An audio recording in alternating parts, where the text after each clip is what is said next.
اختر په لری وطنونو.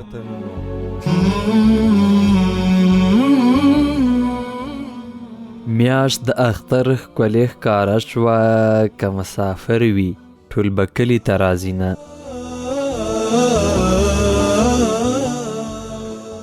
د اختر لومړیو درو ورځو کې له مسافرو سره د زړه خواله نو دلی هم منظریه نشته دي، خو فرق دا دی چې افغانان به یو بل سره نه وي سره نږدې لکه څنګه چې په وطن کې دي. موږ په دې خپرونه کې په بیلابیلو هیوادونو کې له میشتو مسافرو افغانانو سره اختر لمانځو. که څه هم موږ له وطن یو، خو زړونه مو تل افغانستان سره دي او په دې هیله چې اختر مو د خوشحالۍ یووالي پیغام راوړي. د مسافرۍ د ژوند خاطرې، دودونه، میلې او هغه احساسات چې د وطن له مینې سره تړلي دي. دا خپرونه د اختر په شپو کې له 8 تر 9 بجو د حریت رادیو پر څپو اوریدلی شئ. اختر په لری وطنونو. اوریدونکو بیا هم سلامونه، ستړي مه شئ. الله تعالی دې وکړي چې تاسو روغ جوړ صحتمند اوسئ. اختر په لری وطنونو دوهمې ورځې دوهمې خپرونې ته مو زه محمد عمر ځواک هرکلی کوم، په دې هیله چې لومړۍ ورځ مو په ډېره ښه توګه پای ته رسېدلې وي او د لومړۍ ورځې خوند مو اوسه پورې ذهن او سترګو کې پاتې وي. الله تعالی ته امید لرم چې په ټولو مسلمانانو باندې هره ورځ، هره دقه، هره شیبه او هره میاشت اختر شي. الله تعالی دې موږ او تاسو ټول له غمونو، مصیبتونو، تکالیفو څخه وساتي. درنو اوریدونکو، په لومړۍ خپرونه کې د اختر په لومړۍ ورځ موږ د دوبۍ له مسافرو سره وغږېدلو چې هلته اختر څنګه لمانځلی کیږي، هغلته د مسافرو دود دستور په خپل منځو کې څه ډول دی، دغه مسافر چې هلته سره اوسیږي دوی کومه ټولنه لري چې د اختر په ورځو دوی لپاره مجلسونه ونسي، غونډې رامنځته کړي، دې تر څنګ د اختر دغه لومړۍ ورځې په ډېره ښه توګه ولمانځي. موږ په تېره خپرونه کې دا هم له خپلو درنو مسافرو وپوښتل چې هغلته چې دوی اوسیږي اخترونه یې څه ډول دي، هلته چې دوی اوسیږي د اخترونو دغه رنګ وطن سره مو ورسره پرتله کړل، څومره فرق ورسره کوي، څومره په هیواد پسې زړه خوږېږي. دا خو چې د وطن لري چې رښتیا هم یو درد لري، سړی درد حس کوي. هغه چاته دغه درد معلومات کیږي چې له افغانستان نه بیرون وي، د افغانستان نه بهر ژوند کوي. په هر حال نن دوهمه خپرونه ده. موږ هڅه کوو چې په دې خپرونه کې له 2 تنو خپلو درنو مسافرو سره وغږیږو. لومړی مسافر زموږ د افغانستان نه 2000 کیلومتره لري په امریکایي جغرافیه کې یعنې کاناډا کې اوسیږي، او دوهم مسافر دام د افغانستان ډیر لري په آلمان کې اوسیږي. دواړه ډیر تکړه مسافر دي، دواړه په د مسافرو په پاللو کې رغنده رول لري، دواړه د افغانانو ډیر قدر کوي. هلته دوی په ټولنو کې بوخت کسان دي، افغانانو په انسجام کې، د افغانانو په یووالي کې پراخ رول لوبوي. موږ به دوی سره د آلمان او د کاناډا په جغرافیو باندې سره وغږیږو، هلته افغانان په څومره تعداد سره اوسیږي، هلته چې کوم افغانان اوسیږي دوی خو به دود، دستور، ژبه او فرهنګ نه وي پرېښودلي. مهمه ده چې موږ تېره خپرونه کې هم دغه یادونه وکړله چې مسافر ورونه چې هلته دي دوی په اخترونو کې ډېرې رخصتۍ نه لري، لکه په اسلامي هیوادونو کې چې کومې 3 ورځې رخصتۍ دي، دوی ته فقط 1 ورځ رخصتي ورکولی کیږي. په دې 1 ورځ کې دوی هغه خپل اختر خوښۍ سره لمانځي. دا چې دوی په دې لومړۍ ورځ، په دوهمه ورځ، په درېیمه ورځ څه کوي، په څه سره بوخت دي، کوم خوراکونه کوي، دوی دستور څنګه دی او د وطن اخترونو سره پرتله څنګه ده، دا به اختر په لري وطنونو کې په دغه 3 ورځو کې کوربه به مزوم او مسافر به انشاءالله په دې خپرونه کې زه میلمه کوم. تاسو م ډېر نه تم کوم، ورځم کاناډا ته له خپل یو درانه مسافر هارون سیفي سره به د زړه خواله وکړو چې د اختر لومړۍ ورځ څه ډول تیره شوله، د اختر دویمه ورځ څنګه ده. افغانستان کې خو د اختر دوهمه ورځ ده. له دوی نه وپوښتنه وکړو چې د دوی په سیمه کې، د دوی په جغرافیه کې د اختر څومه ورځ ده،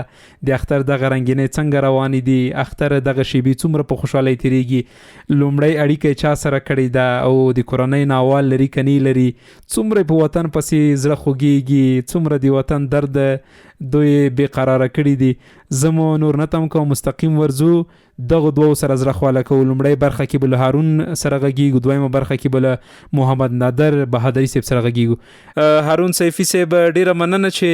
افغانستان کې خو د اختر دویمه ورځ ده. اختر مو لومړی نیکمرغه، خدای تعالی مو ټول عبادتونه قبول او منظور که. تاسو طرف ته د اختر څومه ورځ ده او د اختر لومړی ورځ څنګه تیریږي؟ زواک صاحب تاسو او د حریت درنو همکارانو او قدرمن اوریدونکو ته سلام او کوم کې اختر مو نیکمرغه او بختور شه. او زما غږ چې څوک اوري دغه ټول د الله عبادتونه صدقې سرسایي او ټول ښه اعمال په الله تعالی دربار کې قبول او منظور کړي. زواک صاحب دلې خو د اختر لومړۍ ورځ ده، ځکه د افغانستان چې هلته ورځ تېره شي بیا د شپه ورځ را روانه شي، نو موږ اوله اختر ورځ وه په خیر، نو همداسې ورو ورو سره اخته یو، د دوستانو کورونو ته ورځو او کری ویو کې. په کاناډا کې د اختر فضا د افغانستان له اختر سره څومره توپیر لري؟ که په دې توپیر راته وغږیږي. اوس افغانستان کې چې دی په ښارونو کې ګڼه ګوڼه سره کمه شي، په ولسوالیو کې یا لرې پرتو سیمو کې ګڼه ګوڼه ډیره شي، د چکر تفریحي سیمې چې اوس موږ که په دې خپرونه کې مثالونه ورکو، افغانستان ډیرې طبیعي سیمې لري چې موږ ښه مثال د نورستان ورکولی شو. کونړ ته ځینې خلک په چکر ځي، لغمان ته ځي ځینې خلک، بدخشان ته اوس وخت کې ډیر خلک ځي. هغلته داسې د تفریح د چکر ځایونه شته دي چې افغانان په دې درې ورځو خوشحالۍ کې ورشي، کنه دوی ډیر په کارونو سره مصروف وي. زواک صاحب لکه څنګه چې مخکې مو هم درته ویلي چې خلک کارونو ته چې ځي هغه د هفتې اخره کې چې رخصتیانې لري په هغه کې ځي، نو دلې هم منظرې هم شته دي، خو فرق دا دی چې افغانان به یو بل سره نه وي سره نږدې لکه څنګه چې په وطن کې دي. بل دا چې ګرځي چکرې وهي 2 ورځې 3 ورځې، که هغه مکاتب کې هم هغه رخصتیانې اخلي، که هغه د فطر کې هم اکثر افغانان تاسې هغه اخلي، نه تنها افغانان په شمول د ټول مسلمانان. دوی خو په ډېرو هېوادونو نه راغلي دي، مهاجرت کې دي، نو ډېر داسې دي چې خپل کلتور باندې ځي سره. او نو په افغانستان کې خو شور او هغه ډېر دي، بازارونه ډېر دي او میلو ته خلک چکرې ورځي، دلې به دومره ډېر نه دي، خو بیا هم هغه افغانان دي چې خپل کلتور مخ ته وړي. سیفي صاحب کله روژې باندې تم شو، روژې مبارکه میاشت تېره شوله، هغلته به د مسلمانانو لوی جوماتونه شته دي چې دوی ختم تراویح مخ ته ویسي یا خپل عبادت ته دوام ورکړي. هغلته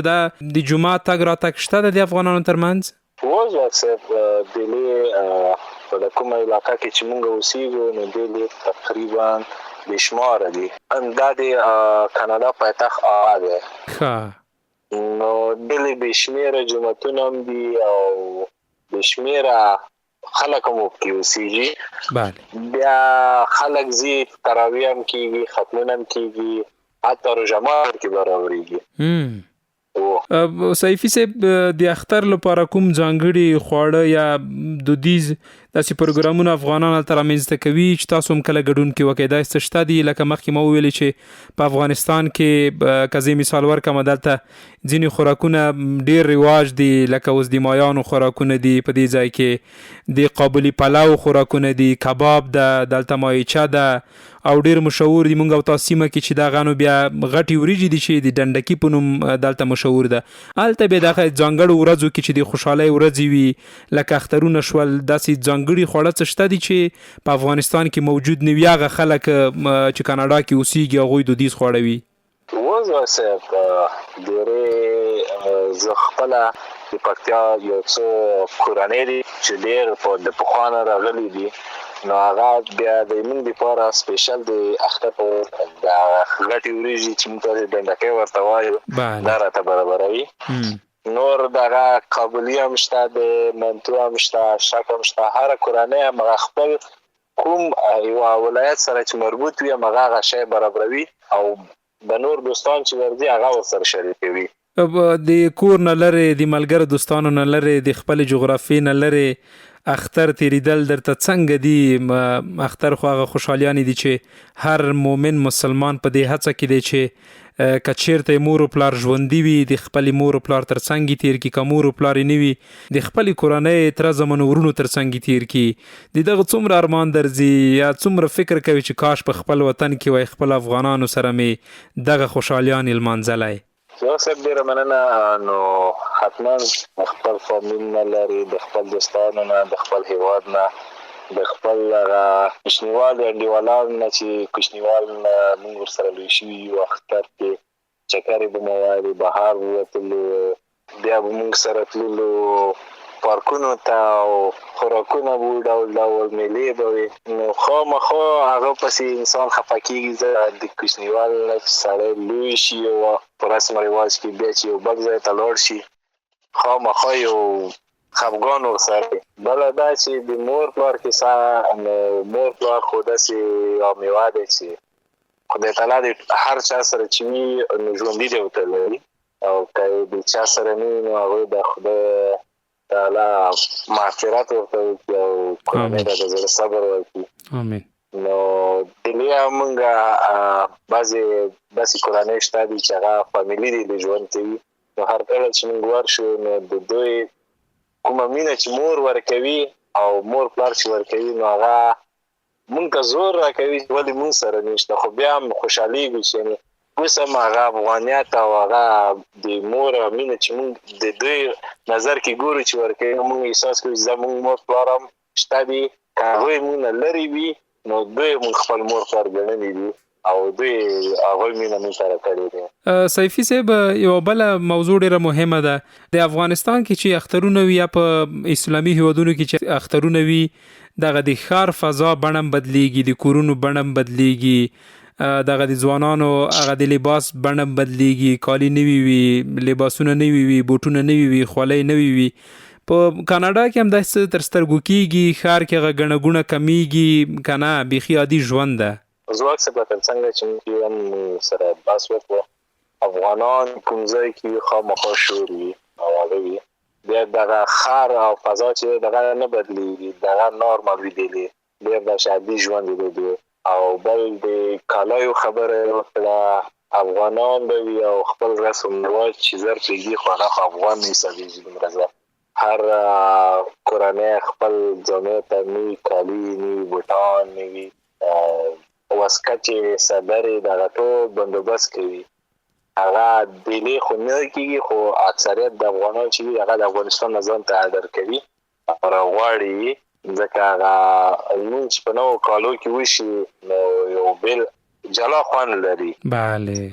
ډیره ښه ده. خو د افغانانو ژوند هملته ښه ده، ښه روان ده سره. الله تعالی دوی په اتفاق او اتحاد لري. خدای تعالی دې دوی هره ورځ اختر کړي، اختر خوشحالیانې دي. هڅه وکړي چې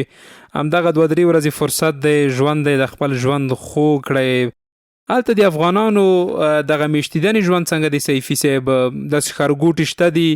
مشخص ځایونه په کاناډا کې شته دي چې افغانانو دې هلته یو ځانګړی ځای ولري، لکه اوس موږ یې ښه مثال په دوبۍ کې ورکولی شو، ښه مثال یې په نورو هیوادو کې، حتی لندن کې هم داسې ځایونه شته دي چې هغلته د افغانانو خپلې سیمې معلومې دي، تقریبا د افغانانو 1.5 کورونه په یو ځای کې دي. تاسو شاوخوا هم داسې څه شته دي؟ دلې په کوم ښار کې چې زه اوسېږم نو دلې یو څو داسې مشخص ځایونه دومره نه دي، خو یو څو دي چې هغه کې بیا زموږ داسې افغانان ورونه اوسېږي. ډېرې کمې فامیلۍ دي دلې، خو بیا هم اوسېږي اکثریت یو ځای، او بعضې افغانان نه غواړي چې یو ځای ژوند وکړي سره. دلیل موږ هم نه پوهېږو. او په ټورنټو نه ورته وایي یو بل ښار دی، هلته بیا مکمل یو ځای دی، مشخص ځای چې هغه کې مکمل افغانان اوسېږي. یعنې تقریبا که درته ووایم چې 200 کورنۍ نه تر 300 پورې کورنۍ پورې هغه اوسېږي یو ځای. او هلته چې هر کله موږ نو داسې احساس نه کوو لکه موږ خارج کړو، موږ احساس کوو لکه په خپل شارینا او کابل کې ګرځو. سیفي صاحب، څنګه کېږي چې که د خپرونو د وروستیو شیبو ته هم نږدې شوي یو، تاسې په نظر بهر کې اوسېدونکي افغانان څنګه کولی شي خپل کلتور او دودونه ژوندي وساتي، څه باید وکړي؟ ځینې وخت په دې ټولنیزو رسنیو که فیسبوک ده که یوټیوب ده که ټویټر ده موږ داسې فامیلونه ګورو چې کله د افغانستان نه لاړ شي کډوال شي دوی خپل لباس هغه خپله ژبه خپل کلتور ډېر زر پردی کوي، ډېر زر ترې اوړي. هغو ته د سپارښتنه څه ده څنګه باید ژوند وکړي تر څو دغه خپل کلتور نه هغلته وپېژندلی شي؟ اوس صاحب شته دي د لیام بعضې افغانان شته دي چې څنګه په بارډر اوښتي دي نو خپل کلتور یې له لاسه ورکړی دی. نو مونږ کوشش به همدا وي خپلو ملګرو ته خپلو فامیلونو ته یعنې خپل هغه ملګري چې ډېر موږ ته نږدې دي خپل کلتور ور وپېژنو چې هغه خپل کالي دي هغه خپله ژبه دی چې خپلو ماشومانو ته کوي. ډېری نور کارونه دي چې موږ باید وکړو چې هغه خپل کلتور وساتو. کله چې کلتور ته له لاسه ورکړي نو خپل هویت هم له لاسه ورکوي ځواک صاحب.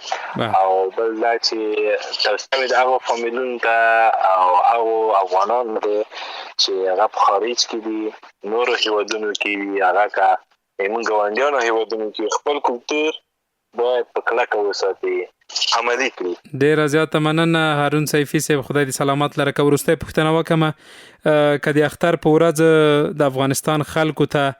یو پیغام ولرې هغه به څه وي؟ د اختر ورځې شپې دي که پیغام لرې څه دې په زړه کې وي فامیلو ته خپلې کورنۍ ته د حریت راډیو مایک دې په خدمت کې د مهرباني.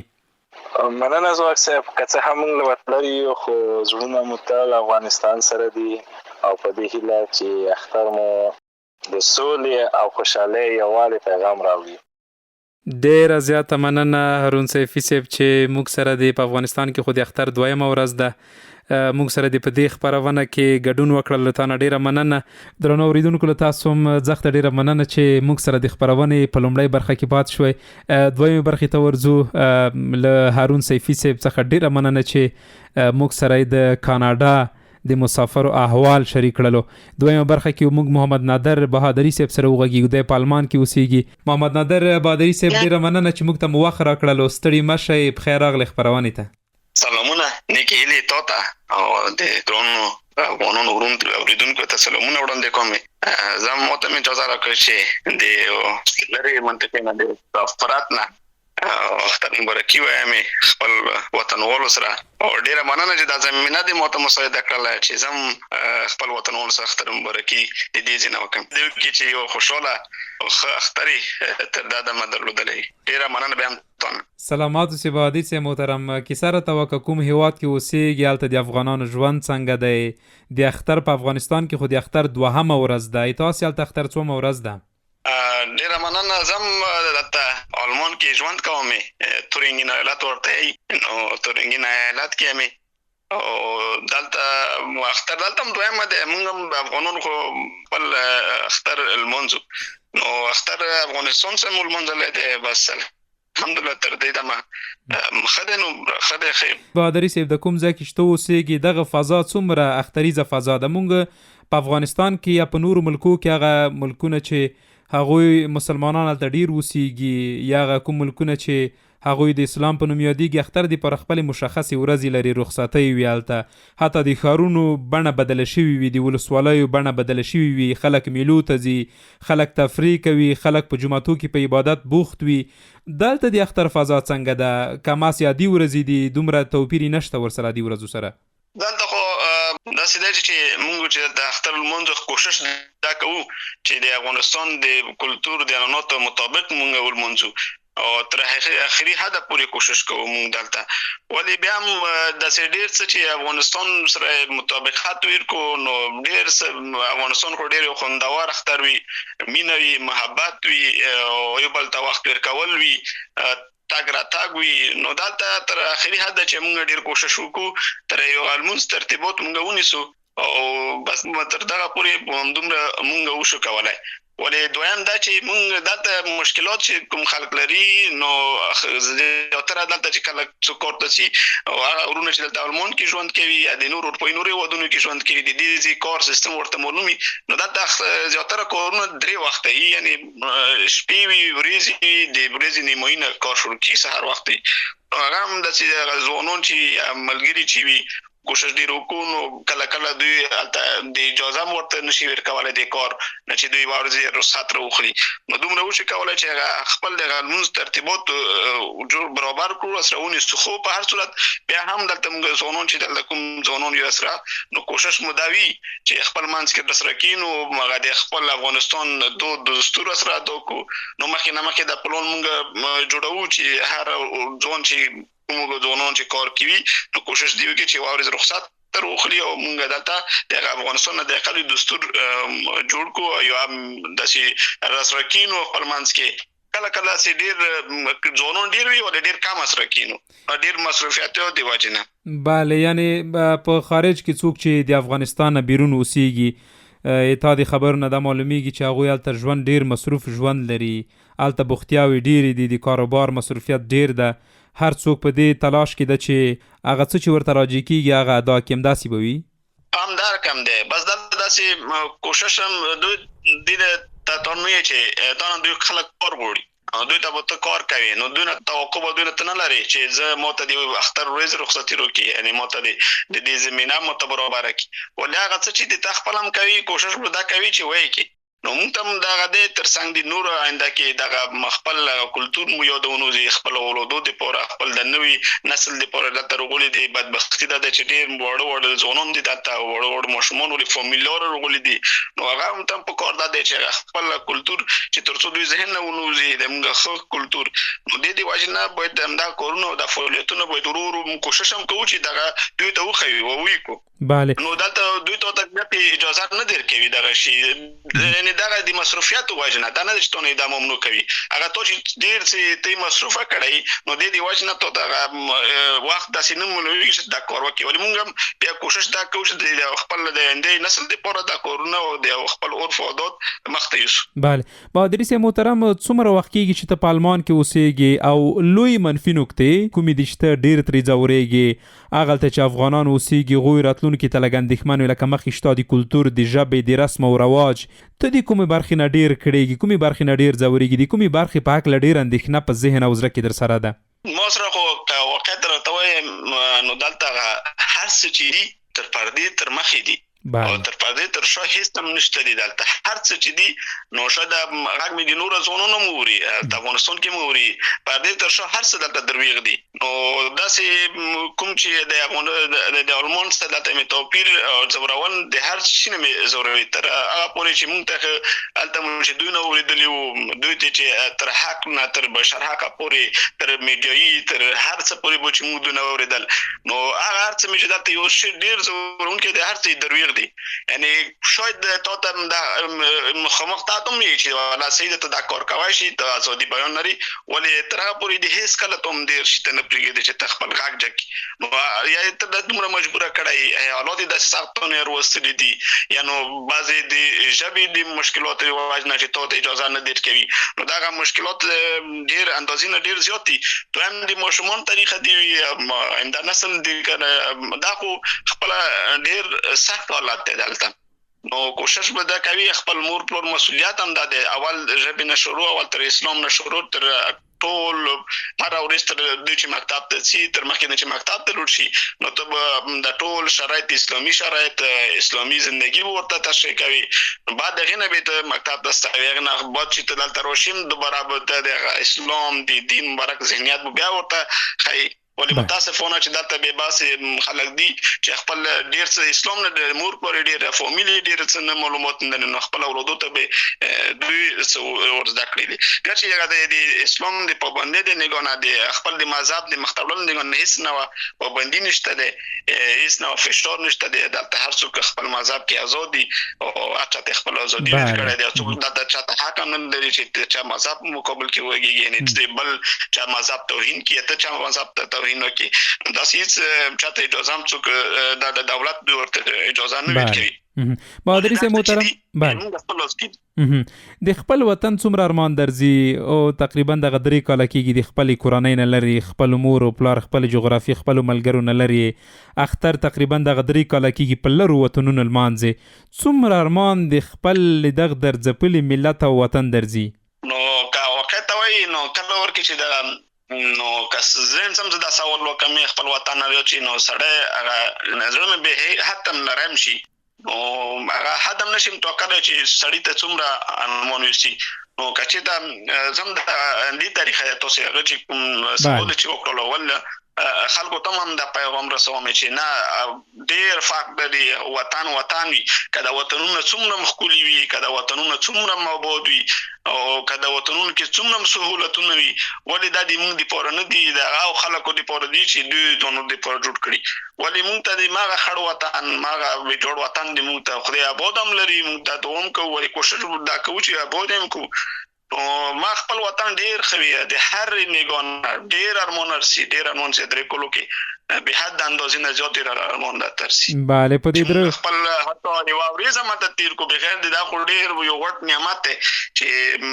خلک چې خپل وطن کې اختر مونږي مور پلور سوي او فامیل سوي دوستانو سوي او دوستان په وخت ور کوي دوستان دوی ته وخت ور کوي دا ډیر د حکمت نو ډیر لوی خدای طرف یو لوی توفات چې د خدای په پیر کړی دی ولې متاسفانه چې مور نه محرومي د توفین ربي کریم د تاسو هم بادری صاحب ډکه منګول خپل وطن ته بیرته راستنه کی راځي په دومره وخت کې مچالته آلمان کې تاسو وخت تیر کړی طبيعي ده چې په لومړی کې تاګ یو څه ستونزې لري څه مشکلات لري له ژبې سره نابلدي شي له اوسېدو سره دغه خلکو د فرهنګ او کلتور سره یو جالب خاطره دی او چې په لومړی کې لاړه له څه سره مخ شو چې تر اوسه پورې خان دی ورته چې کله فکر وکي کله تصور وکي روزي کې چې کوم ولاتو زرو لمه وقفه دوی ته خو دې ماړې وقفه ور کوي موږ وقفه کې بل منځونه کوو bale ملګری مې ورغلو راته افغان مو چې ولا نن مې ډیر سخت مریض مې او کارم نشم کولای مو هم دا جمله ورته تکرار کړه چې ولا نن وضعیت مو خنه ده او هغه مې ملګری سره ټوک سره وکړل چې یاره داسې کوم کار وونه شي چې نن وخت لور شو نو مو ورته ځواب کوي چې نه ما داسې کوم کار کیږي دلته چې تون کې دوی د وخت رخصت هیڅ داسې کارم نه کیږي نو بس یو بل سره مو خندل تر لوړو او د کې نیم ساعت نه وته چې هغه دی ورلګي درې الارم چالان شولو بعد دغه ټول سره رخصت کړو ورته نه وروتلو چې له کاش کې خدای نه یو بل چې موږ وختي وانه خدای داسې یو څور مونږ ته دا شی وکړو هغه ډیره جالب وته چې داسې نیم ساعت فرق نه لرلو چې دا تقریبا یو شپږ میاشتې دا کار کوم داسې کوم کار داسې نه وشوي چې موږ داسې نیم ساعت مخکې رخصت نه جوړې نه داسې 2 ساعت مخکې رخصت کار ډیر جالب و bale بهادري زه محترم په افغانستان کې دینه هم د ځوانان شته چې تر اوسه پورې تقریبا خدند لري خپ معاش باندې وظیفه کوي حتی هټۍ لري په دکانو کې په کار مصروف دي هغه د ژوند لومړنۍ اسانتیاوي پوره کولې شي خو بیا هم دوی د اروپا د امریکا د نورو هیوادونو تګي دي چې ولاړ شي یغه ته د لند پیغام او ورته په خپل خبرو کې دا یادونه وکړل چې موږ ته د میډیا په صفحه باندې بل څه خودلې کېدل چې په امریکا یا په آلمان یا په ایتالیا کې بیان ازادي ده الته سہولتونه شته دي الته څوک نه پازابيږي الته د کار په باره کې ډېری پیسې ورکول کېږي خو سره ټکوي چې دا شون ټول دروغ و دغه ته د پیغام د ځوانانو ته خبر ته اشاره وکړه چې هغه څه چې دوی خپل ژوند امکانات هم برابرېږي ورته او دلته نسبت نور نه یو ښه وظیفه هم لري او دوی به کوشش کوي نو ورته اشتباه کوي نو پیغام هم دا نو دلته چې کوم اول ځکه چې کوم کار کوم نو دلته د ژوند امکاناتو نه غونه کچره ته وای یو څه نه سبو دلته زه پیسې بوزوت او خپل ملک افغانستان سره ته مقایسه کی نو ماغه یو شهر سي باور دی وشه او زه چې کله نسبتا موش مم خده دومره بات نه دی ولې زه چې موش خلمي مت په لسمه نه موش ارچې نه په 50 تر 50 ما پورې مې اکاونټ تر 500 روپیا پکې پوتې شوی وینم bale نو ډېر کامې پکې پوتې شوی نو کچې ته د افغانستان سره د وې ژوند مقایسه کې دته بل خبرم نرته کوم دي ترڅنګ دته چې کله دوی کار مو چې کوم کار کوو اندې اندازه ته موږ افغانستان کې دومره کار نه کوو لکه دلته چې موږ کار کوو باور دی واشه حتی 15 دقیقې نو ته د خپل کار ساحه نشي پرې خودلې ان ته وغایتي ته تر ماشين منځ کې هیڅ فرق نشته ماشين من کله ودرېږي د بعضي تخنیکی ستونزو لامل ولیک هغه ودرېدل ته یو بل کار کې مصروف وي نو هیڅ کله د 15 دقیقو پر دې ته نو پیږي چې همداسې بیکاره وخت دوی سره تیر کی نو پیغام ملت دی چې خپل کار باید ته کو سخت کار کو وطن ته او دا څه چې دلته کار کوي د پنیموي مو په شمول د ټول ځوانان کله کوم څومره کار مې چې دا تکرار د په نیمه افغانستان کې کار کړو نن به د تر څنګ چې زه بوتم نن به افغانستان موږ سره بوتو ځوانان ته مې پیغام د خپل وطن بیا بول کې خپل وطن کې د زحمت وبسي هیڅ نه وسوتونه نشته مخکې خبرو کې مې ته تکرار وکړه دا وطن به ډیر بودوي د هر امکاناتو نه غواړي خو بلګونه بلري خو سہولتونه بلري هر څه بلري خو دې مونږ د پاره نه دي هغه چا دې پاره چې دوی خپل وطن دی وطن کچې ته مونږ جوړ کو هغه وطن مونږ ته برابر خده نه پردي وطنونه بله ډیره زیاته مننه خدای تعالی دې سلامت لره بیا دې مختر ډیر ته بختور وي ټولو ملګرو دوستانو ته چې په مسافرۍ کې در سره دي موږ طرفه سلامونه ورسوه اختر ډیر ته مبارکه خدای دې ژوندی لري چې موږ سره د خپرونه کې برخه واخیستله بیا مننه ته نه مننه ډیره مننه خیر څه بس خو دې چې افغانستان ورسه آباد شین ټول مسافر مو ټول شمول او دې مسافرونو لري ټول په افغانستان کې سره اوس په ګډ اختر سره ومنځو درنو اوریدونکو له تاسو هم زخته ډیره مننه چې د اختر په دویمه ورځ هم له موږ سره پاتې او د حریت راډیو او په خواله رسنۍ چې کومې خپرونې نشر کیږي دغه اورئ بیا هم ډیره زیاته مننه موږ سره د اختر په دوهمه ورځ باندې له دوو بیلابیلو هیوادونو څخه یو له کاناډا څخه موږ سره هارون سیفي صاحب په دې خپرونه کې بل له آلمان څخه موږ سره محمد نادر بهادري صاحب چې د آلمان او د کاناډا په مسافرۍ ژوند باندې را سره وغږېدل هغه ستړي موږ سره شریکې کړلې له تاسو بیا هم ډیره مننه چې موږ سره پاتې شوې تر بیا او بلې خپرونې پورې چې زه محمد عمر ځواک له بل درانه میلمه سره تاسو حضور ته حاضرېږم تاسو په لوی الله تعالی سپارم ښه وخت ولرئ السلام علیکم ورحمت الله وبرکاتو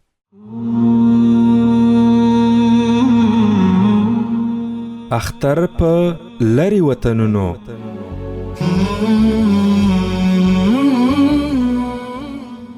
میاشت د اختر ښکلې ښکاره شوه که مسافر وي ټول به کلي ته راځي نه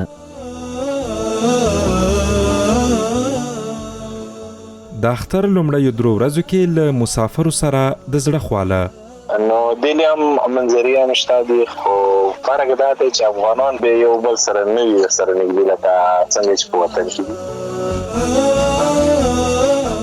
موږ په دې خپرونه کې په بیلابیلو هیوادونو کې له میشتو مسافرو افغانانو سره اختر لمانځو که څه هم موږ له وطن یو خو زړونه مو تل افغانستان سره دي او په دې هیله چې اختر مو د خوشحالۍ یووالي پیغام راوړي د مسافرۍ د ژوند خاطرې دودونه مېلې او هغه احساسات چې د وطن له مینې سره تړلي دي دا خپرونه د اختر په شپو کې له 8 تر 9 بجو د حریت راډیو پر څپو اوریدلی شئ اختر په لری وطنونو